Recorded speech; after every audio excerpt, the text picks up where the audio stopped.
नमस्कार दोस्तों, हमारे YouTube चैनल में आपको स्वागत करता हूं। दोस्तों, वैसे तो संपूर्ण गीता ज्ञान का सागर है, किंतु मैं आज भगवद गीता की 18 ज्ञान की बातें आपको बता रहा हूं। यदि आप इन बातों को अपने जीवन पर उतारते हैं तो एक बहुत बड़ा फर्क आपको देखने को मिल सकता है। भगवद गीता आपको ज्ञानवर्धक अनुभव प्रदान करता है तथा यह आपके भीतर एक परिवर्तनकारी बदलाव लाता है जो जीवन के उद्देश्य और आंतरिक शांति को प्राप्त करने में मददगार बनता है। इसकी शिक्षाएं व्यक्तिगत विकास और आध्यात्मिक विकास के लिए व्यावहारिक मार्गदर्शन प्रदान करती हैं, जिससे यह सत्य चाहने वालों के लिए एक कालातीत और अमूल्य पाठ बन जाता है। भगवद गीता एक पवित्र हिंदू ग्रंथ भगवान कृष्ण और अर्जुन के बीच एक गहन और कालातीत दार्शनिक चर्चा है। इसके श्लोकों में अमूल्य शिक्षाएं निहित हैं जो समय से परे हैं और जीवन के विभिन्न पहलुओं पर मार्गदर्शन प्रदान करती हैं। कर्मण्येवाधिकारस्ते मा फलेषु कदाचन मा कर्मफल हेतुर्भूर्मा ते संगोस्त्व कर्मणि। इस श्लोक में भगवान श्री कृष्ण कहते हैं कि तुम्हें कर्म करने का अधिकार है, लेकिन उसके द्वारा किए गए कर्म के फल को उसे फलने का अधिकार नहीं है। अर्थात आपको कर्म में लगना चाहिए, लेकिन उसके फलों की चिंता में नहीं रहना चाहिए। कर्मयोग में सर्वप्रथम यह भाव है कि कर्म करना आवश्यक है और उसे ईश्वर को समर्पित करना चाहिए, फल की इच्छा के साथ नहीं। यह श्लोक हमें कर्मयोग के माध्यम से सफलता और आनंद की प्राप्ति के लिए एक सुनहरा उपाय सिखाता है।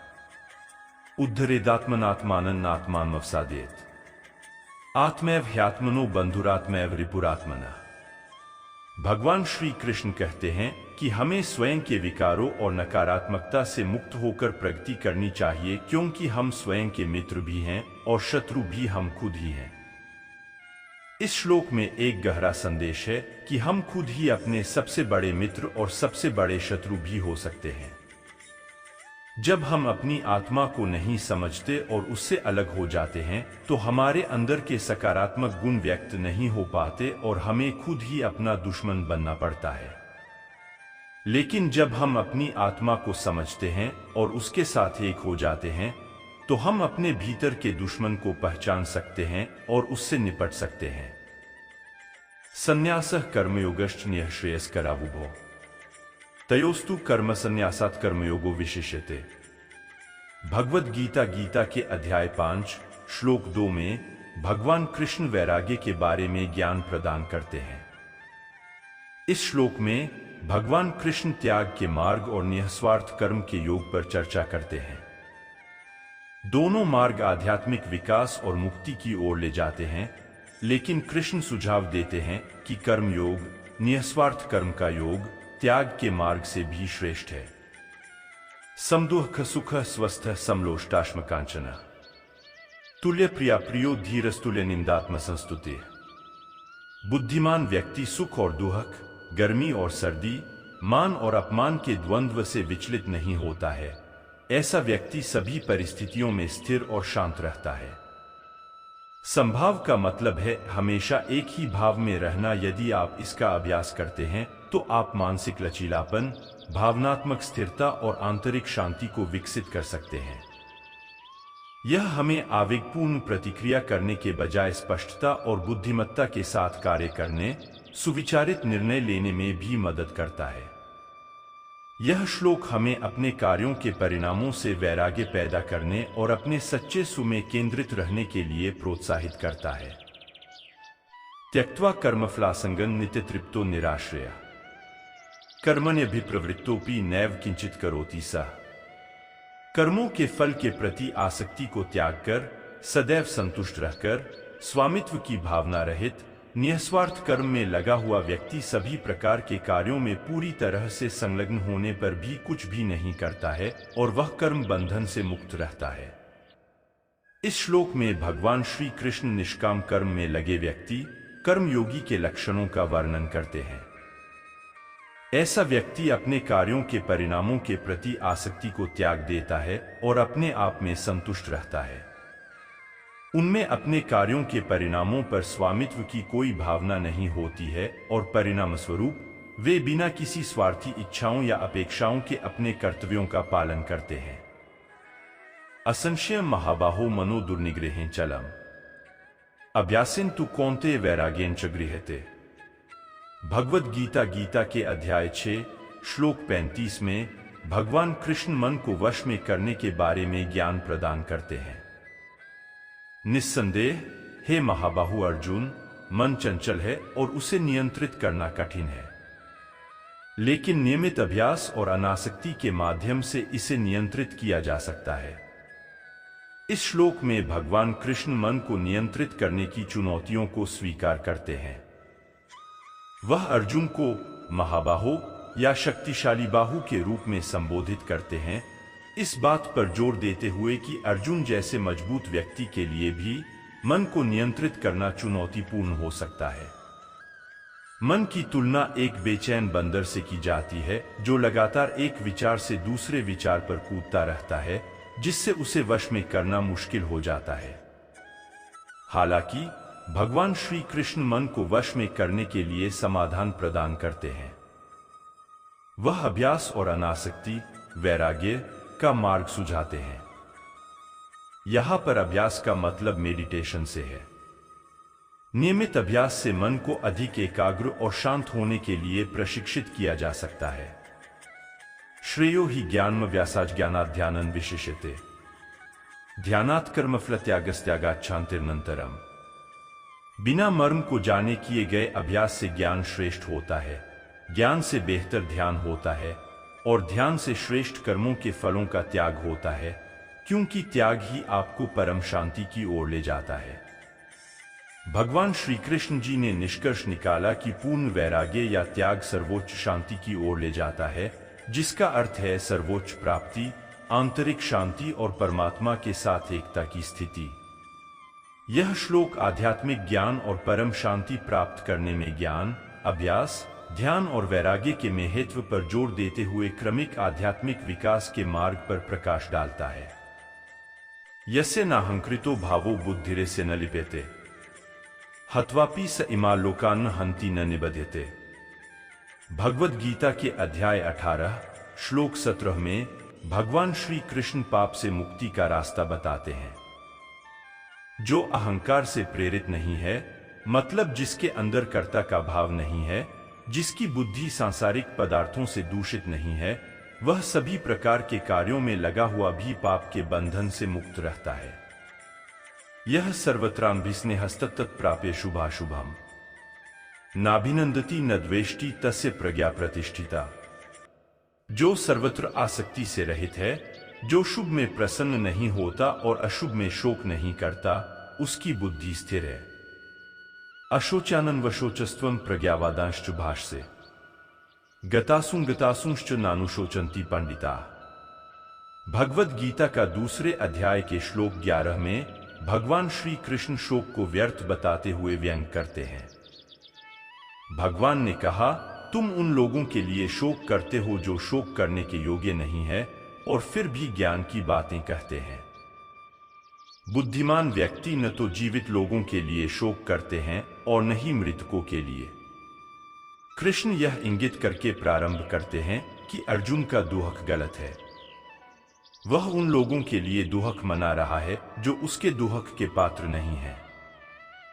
गीता के इस श्लोक का दूसरा भाग इस विचार पर जोर देता है कि बुद्धिमान, जिन्होंने आध्यात्मिक अंतर्दृष्टि और समझ प्राप्त कर ली है, जीवित या मृत के लिए शोक नहीं करते हैं।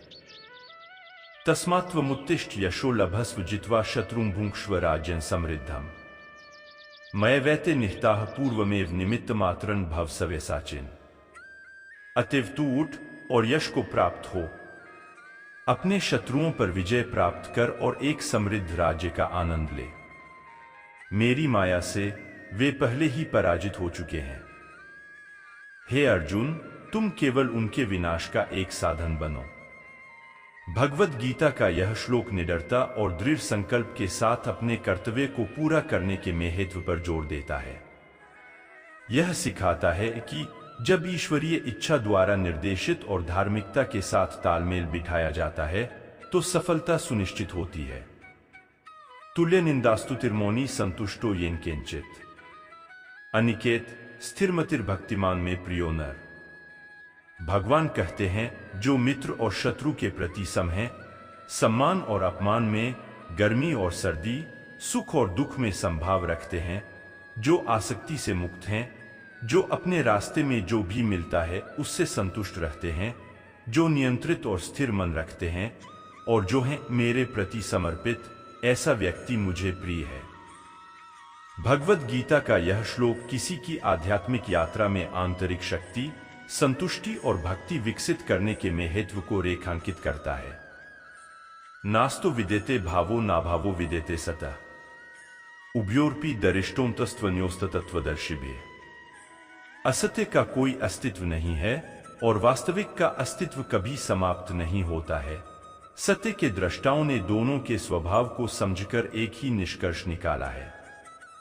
यह श्लोक हिंदू दर्शन का एक मौलिक सिद्धांत है, जो शाश्वत वास्तविकता और भौतिक संसार के बीच के अंतर पर जोर देता है। बुद्धिमान इस सत्य को समझकर भौतिक क्षेत्र के भ्रम को पार करने और शाश्वत वास्तविकता के साथ मिलन की कोशिश करते हैं, जो मुक्ति की ओर ले जाता है। यो यो यां तनु भक्तः श्रद्धयार्चितुमिच्छति तस्य तस्याचला श्रद्धा तामे विद्धा में है। अध्याय 7 के 21वें श्लोक में भगवान श्री कृष्ण जी अर्जुन को समझाते हुए कहते हैं, जो व्यक्ति जिस रूप में भक्ति और श्रद्धा से मुझे पूजना चाहता है, मैं उस व्यक्ति की उस श्रद्धा को स्थिर करता हूं। गीता के इस श्लोक में भगवान बताते हैं कि वह सर्वोच्च व्यक्ति के रूप में उन लोगों के विश्वास को मजबूत करते हैं जो अटूट भक्ति के साथ उनकी पूजा करते हैं, चाहे वे किसी भी रूप में उनकी पूजा करना चुनते हों। त्रिविधं नरकसेदं द्वारं नाशनमात्मनः कामः क्रोधस्तथा लोभस्तस्मादेतत्त्रयं त्यजेत। भगवत गीता के अध्याय 16 के 21वें श्लोक में भगवान श्री कृष्ण जी अर्जुन से कहते हैं, 3 द्वार आत्मविनाशकारी नरक की ओर ले जाते हैं, काम, क्रोध और लालच। इसलिए व्यक्ति को इन तीनों को त्याग देना चाहिए। यह श्लोक उन नकारात्मक लक्षणों और व्यवहारों पर प्रकाश डालता है जो आध्यात्मिक विकास के लिए हानिकारक हैं और दुख और पीड़ा का कारण बनते हैं। सहजम कर्म कौन्तेय सदोषमपि न त्यजेत सर्वारंभा ही दोषेन धूमेनाग्निरिवावृता। गीता के अध्याय 18 श्लोक 48 में भगवान श्री कृष्ण अर्जुन को अपनी अंतिम शिक्षा देते हैं और पूरे धर्मग्रंथ में उनके मार्गदर्शन का सार संक्षेप में बताते हुए कहते हैं, हे कौन्तेय अर्जुन, अपने स्वाभाविक कर्तव्यों का पालन बिना आसक्ति के करें, भले ही उनमें दोष हों। सभी कर्म दोषों से ढके होते हैं, जैसे आग धुएं से ढकी होती है। संतुष्ट सत्तन योगी यतात्मा दृढ़ निश्चय मयर्पितम नो बुद्धिर्यो मद्भक्तः समे प्रिया। जो योगी संतुष्ट, संयमी, दृढ़ विश्वास वाला, आत्मसमर्पित है और जिसका मन और बुद्धि मेरे को समर्पित है, ऐसा भक्त मुझे बहुत प्रिय है। यह श्लोक ध्यान और भक्ति के अभ्यास में संतोष, समर्पण और दृढ़ता के महत्व पर जोर देता है।